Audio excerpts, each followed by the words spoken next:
Mr. Heyer. Yes, thank you. As far as the ski resort, I've been on the planning commission. There was a lot of discussion about that, but no plan, as Ms. Wicks explained.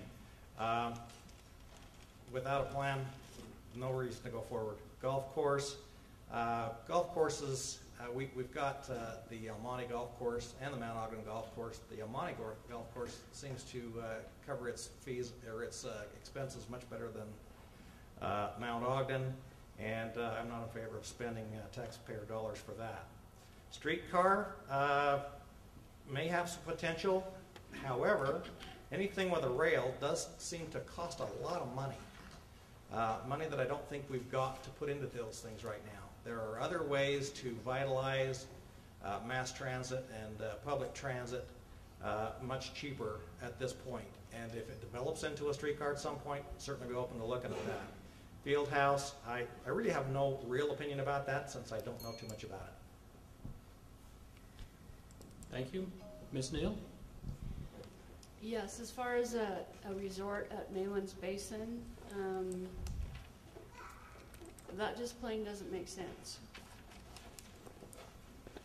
And as we haven't really heard too many plans, just like daydreaming and statements, you know, how the developer wants it up there.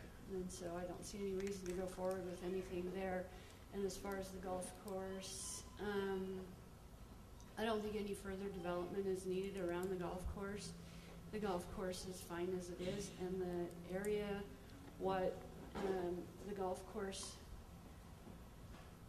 was given to the city in the condition that it would be used for city residents. I believe the streetcar and the trolley might be a good idea, maybe not at this time, and worth some further research. And the field house, absolutely not in the location where it is currently planned to be, and not funded by the city. Thank you. Mr. Wallace? The ski resort, the condo development, and the field house, I think, are good ideas, but the city shouldn't be involved in it. It should be privatized, and it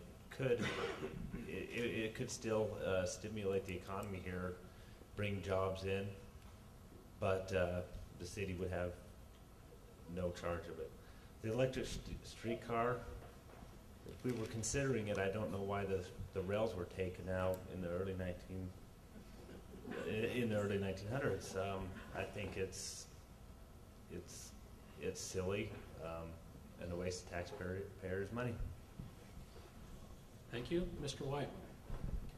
Essentially, none of these sound like businesses that the city should be involved in. These all sound like things that the private industry should be doing. I think maybe the city needs to be more accommodating if a private developer or corporation wants to come in and do these sorts of things, but we definitely should not be using taxpayer money to fund them. Thank you. Mr. Colton? I have to say I'm strongly opposed to government running any business. I believe that the government is strictly there for the infrastructure and to protect our rights.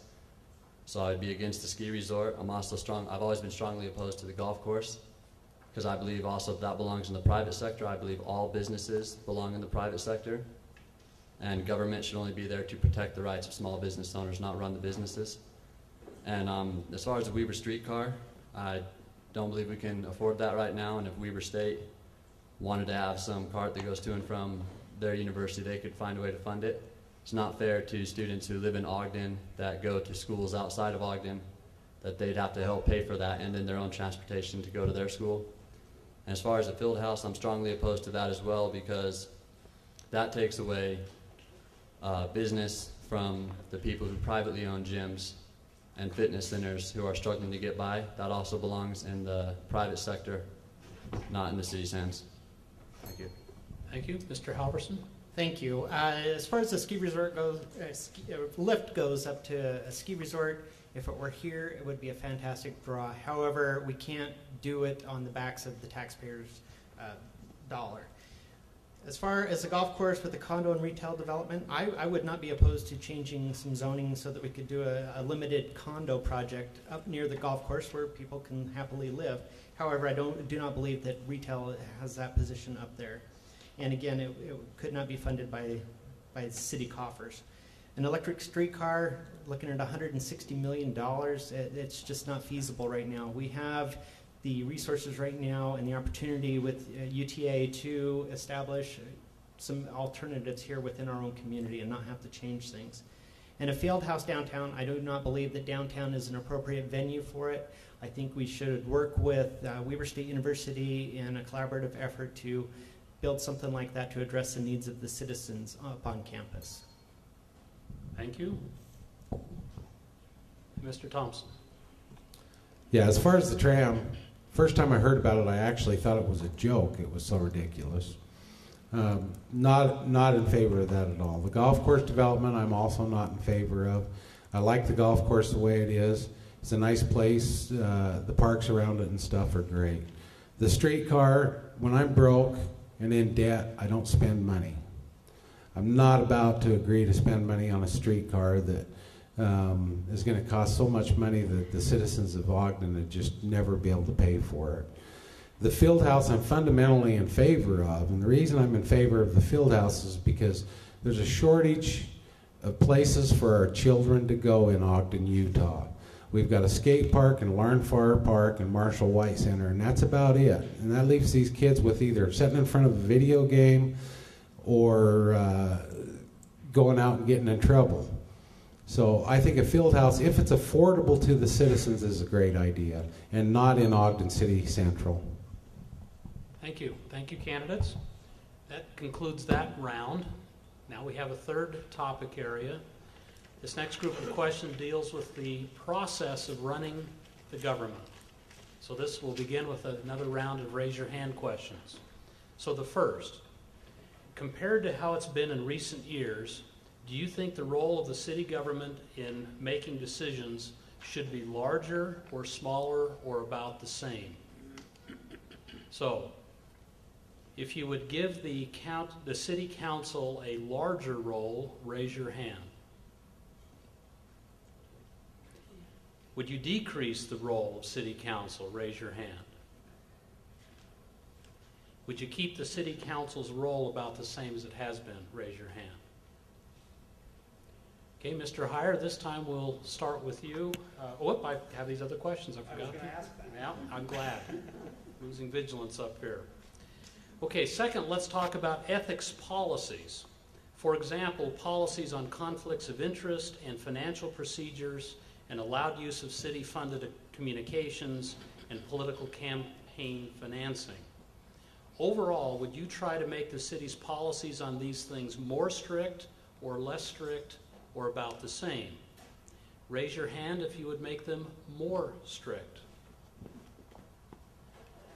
Raise your hand if you would make them less strict. And raise your hand if you'd leave them pretty much alone. Third question. Please consider the City Council's role in enforcing ethics policies.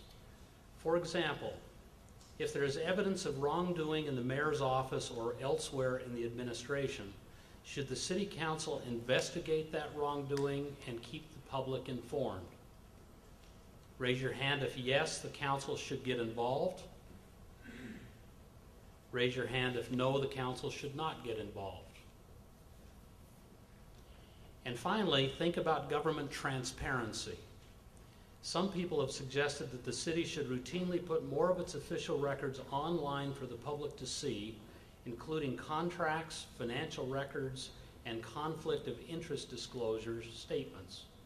Would you, as a council member, try to make it city policy to put more of these records online? Raise your hand if you would work towards putting more of these records online. Raise your hand if you would not work to put more of these records online. Now we'll start with Mr. Heyer to go a round of 1-minute responses. Yes, thank you. I think as far as the roles of government, they're fairly well defined as far as the city council is over the legislative part of the government.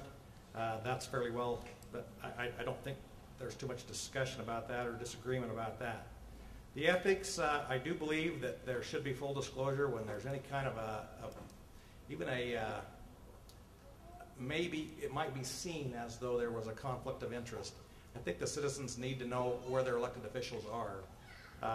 It's been in the past that's been something that has bothered me, and so I would be in favor of that. Roles and enforcement, as far as should the city council be able to, should they be looking at the mayor's office and the administration? Absolutely. If some elected officials can't watch others, who will? I think it's important that we'd be keeping each other honest. The mayor's office ought to keep the city council office and vice versa. Online contracts and things, I think that could get very dicey and cause the city to have a harder time competing for some things other than some of the other communities that don't have to do that. I think it's important that we be ethical and that we do things in the sunshine and in the light of day, but some things probably don't need to be disclosed with small detail, and that's why I feel the way I do. Thank you. Ms. Neal? Yes, the role of the city council as it stands should remain the same, and we need to move back towards the equality of the mayor-council form of government that we're supposed to have, rather than the strong mayor form of government that has been seen in the past. And the ethics policies, I believe that there should be, for every program and thing that the city manages, there should be a clear and strictly enforced set of rules, guidelines, and they should always be followed.